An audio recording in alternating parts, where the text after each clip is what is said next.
Hi everyone, welcome to Study Spring. और आज हम लोग डिस्कस करेंगे क्लास सेवेंथ के हिस्ट्री का चैप्टर नंबर 6।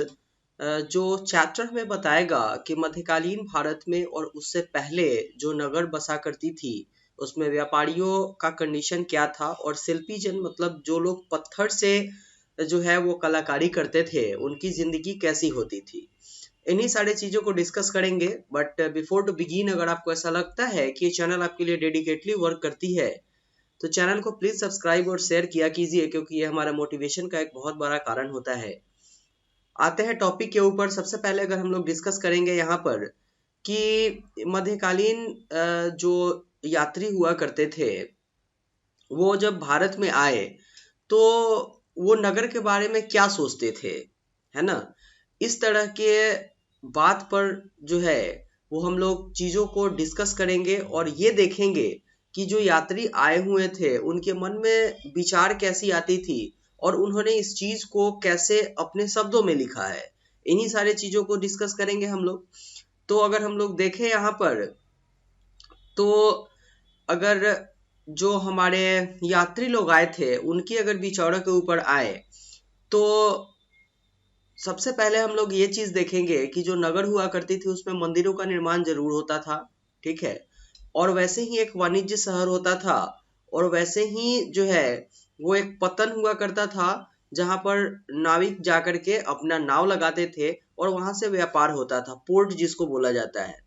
और इसी तरीके से शहरों का निर्माण धीरे धीरे होना स्टार्ट हुआ था। ये हमारे जो यात्री आए थे भारत में, जो विदेशों से आते थे, ये उनका स्टेटमेंट है और उनके द्वारा लिखा गया हुआ बात है। इसी को हम लोगों ने एक्सटेंड किया और इसी पर हम लोगों ने डिस्कस किया। फिर हम लोगों को धीरे धीरे पता चला कि जो बातें उन्होंने लिखी थी वो बातें अपने जगह पर सही है, और इसी कंडीशन को इस पूरे चैप्टर में डिस्कस करना है कि कैसे ये चेंजेस जो हुए थे वो आगे एक्सटेंड किए थे। आते हैं इंपॉर्टेंट चीज पर।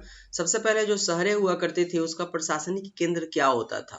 तो अगर आए इस पर, तो वर्ष में 12 महीने बहने वाली कावेरी नदी जो थी, वो एक ऐसी नदी थी जो लोगों के व्यापार के लिए और लोगों के व्यापार और उनके जीवन यापन के लिए एक अहम भूमिका निभाती थी।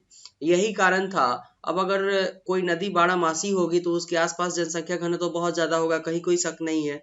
और सेम चीज यही हुआ था चोल राजाओं के साथ। चोल राजा अपनी राजधानी तंजावुर में जो है तंजावुर को बनाए हुए थे, और जो यहाँ पर हजारों वर्ष पहले यहाँ यात्री यात्री जो आए हुए थे वो अपनी जो उनकी वृत्तांत है उसको उन्होंने लिखा था और बोला कि वर्ष में 12 महीने जो बहने वाली नदी कावेरी नदी थी वो इस सुंदर नगर के पास बहती थी, मतलब तंजावुर के पास बहती थी।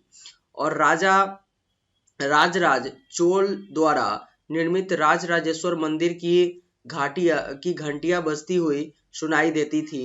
लोग नगर के वास्तुकार कुंजर मल्लन राजराज पेरुचन की वास्तुकला की प्रशंसा जरूर करते हैं। ऐसा इसलिए करते हैं क्योंकि जो मंदिर का निर्माण करवाया गया हुआ था जो राजा राज चोल के द्वारा, जो पिछले कक्षा में हम लोगों ने पढ़ा था मंदिर को, राजराजेश्वर मंदिर जो था उसका, इसमें ये जो वास्तुकार थे इन्होंने अपना नाम बड़े बड़े अक्षरों में लिखवाया था। क्लियर है ये बात। तंजावुर जो था वो कहाँ पे स्थित था, तो कावेरी नदी के डेल्टा के पास, मतलब कावेरी नदी के पास स्थित था। क्लियर है यहाँ की बात। और राजराजेश्वर मंदिर का निर्माण जो है वो चोल राजा राजराज ने करवाया था, और इसके जो वास्तुकार थे उनका नाम कुंजर मल्लन था। क्लियर है यहाँ की बात। ये सीधे एग्जाम में क्वेश्चन पूछे जाते हैं, कोई इफ वर्ड का बात नहीं आता है इसमें। सीधे जो एग्जाम में क्वेश्चन पूछे जाते हैं हम लोग उसी को डिस्कस करते हैं। बाकी सारे 80% बातें जो हमें डिस्कस नहीं करनी है उसको सीधे छोड़ते हैं। चीजों को बहुत ज्यादा एक्सटेंड, बहुत ज्यादा जो है उसको स्ट्रेच करने से कुछ नहीं होने वाला है। आप वही चीज पढ़िए जो आपके एग्जाम में आएगा, बाकी चीजों को हटाइए। अगर आए हम लोग इम्पोर्टेंट फैक्टर के ऊपर यहाँ पर, तो ये ऐसा नगर था जो आपका, ये तंजावुर था। ये तंजावुर एक ऐसा जगह हुआ करता था जहां से अनाज, मसाला, कपड़े और आभूषणों की बिक्री हुआ करती थी, क्योंकि बगल में पतन हुआ करता था और वहां पे विदेशी जो नाव थे वो आकर के रुकती थी, और विदेशों से जो आने वाले, यहाँ से जो मसाले जाते थे वो उस तरफ जाते थे, और वहां से चीजों को यहाँ ला करके बेचा जाता था और यहाँ की चीजें भी वहां जाती थी। क्लियर है।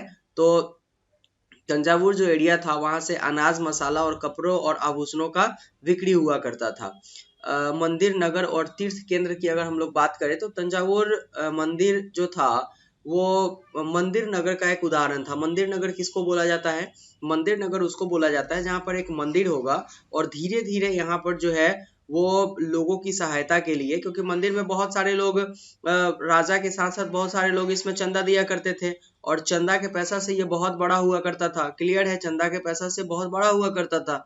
अब क्या होता था कि यहाँ के आसपास जो है कि बसाव धीरे धीरे बढ़ने लगा, क्योंकि यहाँ पर चीजें बहुत आसानी से उपलब्ध हुआ करती थी और जो नगर इसके अगल बगल में बसती थी उसको हम लोग मंदिर नगर के नाम से जानते थे। बस इतना ही बात हमें इसमें पढ़ना है, इसके बाद और कुछ पढ़ने की जरूरत है ही नहीं। इसमें इसमें जो इम्पोर्टेंट रोल अदा करते थे मंदिर में, वो इसके धार्मिक अनुष्ठान करने वाले जो लोग होते थे, जिसमें पंडित पुरोहित लोग होते थे, वही मंदिर के रख रखाव का काम किया करते थे।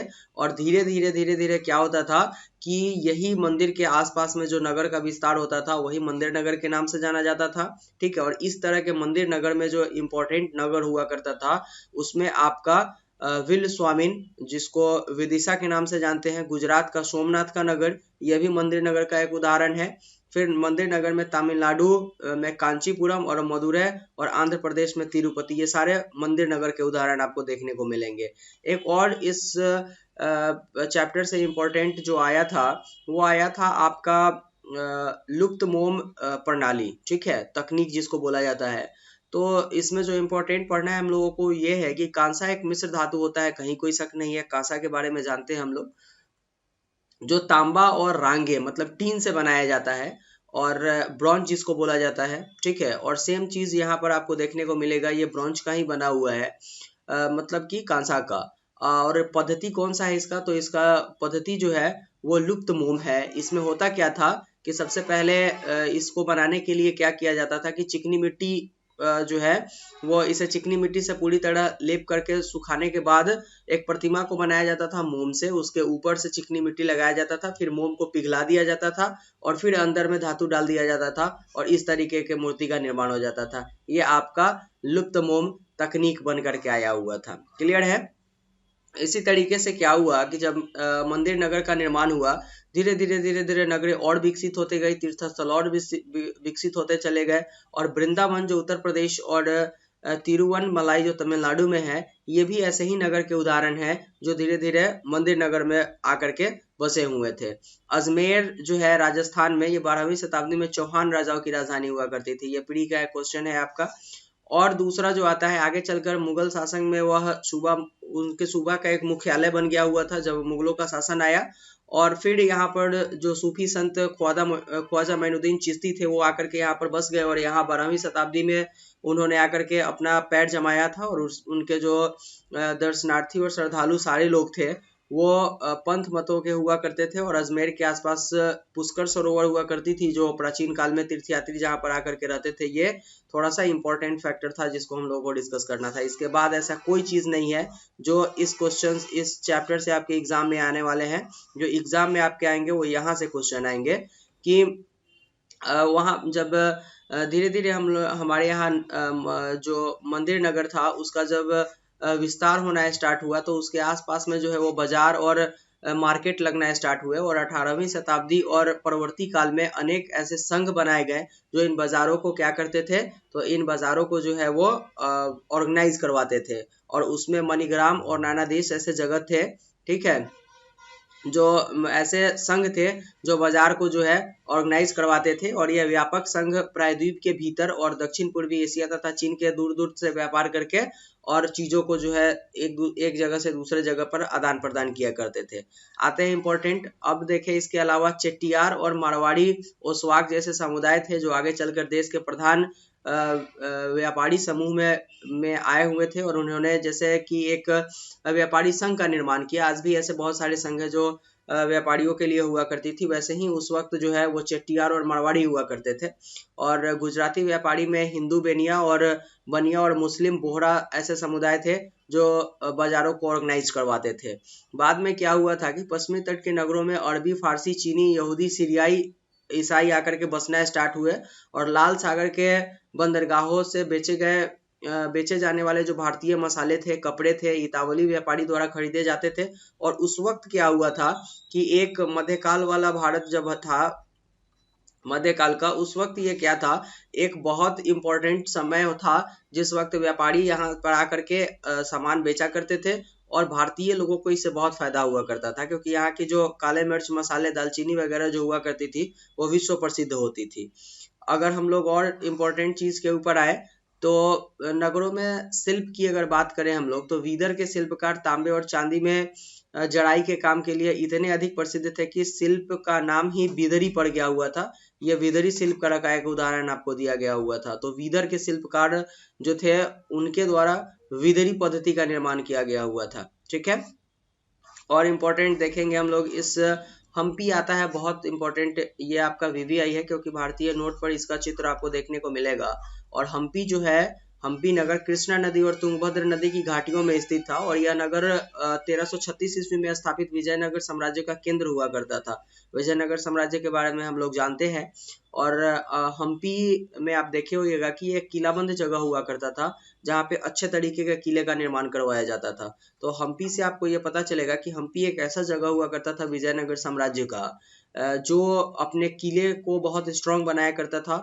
और जब कभी इस पर विदेशी आक्रमण हुआ है तभी जाकर के इसका ये कंडीशन हुआ था। ठीक है।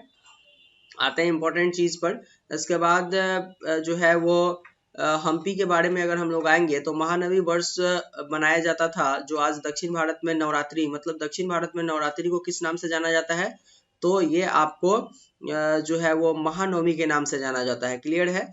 और ये चीज उस वक्त भी 1336 का जो बात किया गया हुआ था उस वक्त भी ये इम्पोर्टेंट था। उस वक्त भी महानवरात्रि महानवमी मनाया जाता था वहां पर विजयनगर साम्राज्य में, क्योंकि इसका साक्ष्य मिला है। क्लियर है। अब अगर हम लोग देखेंगे तो 1556 ईस्वी में जो है वो दक्कन के सुल्तान गोलकुंडा, बीजापुर, अहमदनगर, बरार और वीदर के शासकों के हाथों विजयनगर साम्राज्य के बाद हम्पी का विनाश हो गया हुआ था। क्योंकि यहाँ पर जो ये राजा लोग थे, जो स्वतंत्र शासक लोग थे, इन्होंने इसके ऊपर अटैक किया और इसको पूरी तरीके से बर्बाद कर दिया था। इंपॉर्टेंट आते हैं हम लोग सूरत और पश्चिम का प्रवेश द्वार के ऊपर। तो सूरत एक ऐसा जगह था जहाँ पर पश्चिम से सारे व्यापारी आते थे और यहाँ पर व्यापार किया करते थे। ठीक है। क्योंकि सूरत मुगल काल में कैम्बे, मतलब आज के खंबात, और कुछ समय के बाद अहमदाबाद के साथ साथ गुजरात में पश्चिमी व्यापार का वाणिज्य केंद्र बन गया हुआ था। और सूरत ओरमुज की खाड़ी से होकर के पश्चिम एशिया के साथ व्यापार करने का मुख्य द्वार था। और सूरत को मक्का का प्रस्थान द्वार भी कहा जाता है। ये आपका प्री का क्वेश्चन बन जाएगा कि सूरत को किसका प्रस्थान द्वार बोला जाता है, मक्का का, क्योंकि उस वक्त हज यात्री जो थे वो सूरत से होकर के ही जाते थे। क्लियर है। और 17वीं शताब्दी में जो है वो पुर्तगाली, डच, अंग्रेज और डेनिश के कारखाने इस एरिया पर आकर के लगे हुए थे और यहीं से जो है वो धीरे धीरे अंग्रेज, पुर्तगाली, डच, अंग्रेज और डेनिश, फ्रांसीसियो वगैरह का जो है वो अपना क्या हुआ था, जो एस्टेब्लिशमेंट आगे बढ़ता हुआ चला गया हुआ था। सूरत हुंडी जारी किया करता था और सूरत के हुंडी का दूर दूर तक मिस्र में, काहिरा इराक और बसरा और बेल्जियम और एंटरबर्ग के बाजारों में मान्यता प्राप्त थी। और हुंडी उसको बोला जाता था जब आपका पैसा किसी दूसरे जगह जमा होता था और इसका एक सर्टिफिकेट आपको मिलता था। और सेम जो है उस वक्त क्या हुआ करता था, तो सूरत के हुंडियों को मिस्र में, काहिरा में, इराक में, बसरा में, बेल्जियम और एंटरवर्प में मान्यता प्राप्त थी। मतलब कि यहाँ के हुंडी से वहां पर व्यापार हो सकता था। अब आते हैं इंपॉर्टेंट चीज के ऊपर जो हमें इसमें डिस्कस करना है, मछलीपट्टनम के बारे में। मछलीपट्टनम मॉडर्न हिस्ट्री जब हम पढ़ना स्टार्ट करेंगे तो ये हमारे मॉडर्न हिस्ट्री का एक बहुत इंपॉर्टेंट पार्ट बन करके आएगा, क्योंकि यही वो जगह था जहाँ से, अगर आप देखिएगा तो अंग्रेजों ने भारत का विद्रोहन करना स्टार्ट किया था। भारतीय संस्कृति, सभ्यता और यहाँ के जितने जो रिसोर्सेज थे उसका। मछलीपट्टनम या मछलीपट्टनम कृष्ण नदी के डेल्टा पर स्थित है और 17वीं शताब्दी में विभिन्न प्रकार के गतिविधियों का नगर हुआ करता था, क्योंकि यहीं से जो है वो क्या हुआ था कि जो आपका फर्रुख शेर था उसने अंग्रेजों को यहाँ से व्यापार करने का अधिकार दिया था। और यही व्यापार धीरे धीरे भारत के जो है वो, अगर आप बोलिए तो, विनाश का एक कारण बनकर के आया हुआ था। अगर हॉलैंड और इंग्लैंड दोनों देशों की ईस्ट इंडिया कंपनी ने मछलीपट्टनम पर नियंत्रण प्राप्त करना स्टार्ट किया, क्योंकि यह वह आंध्र का तट था, सबसे महत्वपूर्ण तट था जहां मछलीपट्टनम किला हॉलैंड वासियों ने बनवाया था। और यहीं से हॉलैंड वासियों ने मछलीपट्टनम का किला किसने बनवाया था, ये आपका प्री का क्वेश्चन बन जाएगा। तो ये हॉलैंड वासियों ने बनवाया था और स्टार्टिंग यहीं से हुआ था जब व्यापार धीरे धीरे एक्सटेंड करना स्टार्ट किया था। इम्पोर्टेंट अगर देखें हम लोग जो पढ़ना है हमें, तो 1686 ईस्वी से 1687 ईस्वी में मुगल बादशाह औरंगजेब ने गोलकुंडा को मुगल साम्राज्य में मिला लिया हुआ था। ठीक है, और यहाँ पर वो अपना क्या किया, एस्टेब्लिशमेंट किया। और अंग्रेजों को जो है वो क्या करता था कि बहुत ज़्यादा शक्ति नहीं देता था, जिससे उनको यहाँ पर क्या होता था, व्यापार करने में काफ़ी परेशानी होता था। ठीक है, और इसके लिए वो धीरे धीरे क्या करना स्टार्ट किया, तो इसके लिए उसने एक नया तरीका अपनाया और वो क्या करता था कि हॉलैंड वासियों को और अंग्रेजों को आपस में भिड़ाना स्टार्ट करवा दिया। बाद में हॉलैंड वाले लोग हारे, बट कंडीशन काफी एबनॉर्मल करवा दिया था। गोलकुंडा का जो सरदार हुआ करता था, सूबेदार मीर जुमला जो हुआ करता था वो, और ये अपने आप में स्ट्रिक्ट था, क्योंकि ये जब क्या करता था कि गोलकुंडा में क्या करता था कि ये अंग्रेजों को व्यापार करने नहीं देता था। और अंग्रेज क्या किए कि औरंगजेब से मिल करके गोलकुंडा को फिर से और औरंगजेब के हाथों में करवा दिए, क्योंकि मीर जुमला वहां पर व्यापार करने नहीं देता था। मतलब कि मीर जुमला क्या किया कि सारे टैक्स को हटवा दिया इंडियन के ऊपर से भी, और क्या करता था कि जो अंग्रेजों के ऊपर था उसको ज्यादा कर दिया। फिर व्यापार में घाटा होने लगा और वो उनको घाटा का सौदा पसंद नहीं था, इसलिए औरंगजेब को मजबूर होकर के फिर से गोलकुंडा को अपने पास लेना पड़ा था।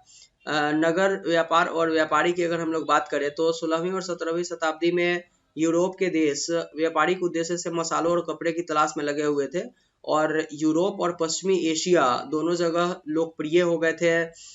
दोनों जगह लोकप्रिय जगह था व्यापार, ये आपके कपड़े और मसालों के व्यापार के लिए।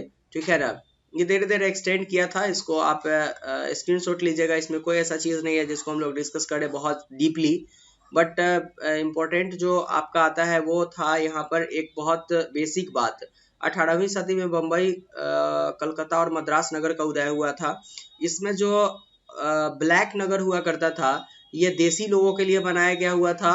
और सेंट फोर्ट और सेंट जॉर्ज जो नगर था, ये कलकत्ता में बनाया गया हुआ था। मद्रास और कलकत्ता में सेंट फोर्ट जॉर्ज जो था, फोर्ट सेंट जॉर्ज ये मद्रास में बनाया गया था, और कलकत्ता में फोर्ट सेंट विलियम बनाया गया हुआ था। यहाँ पर अंग्रेज लोग रहा करते थे और ये गोरे लोगों के लिए था। यह बेसिक बात है जो आगे चल करके आपको काफी जो है वो आपके नॉलेज को आगे लेकर के जाएगा, और इसीलिए इस चीज को डिस्कस करवाए थे हम लोग।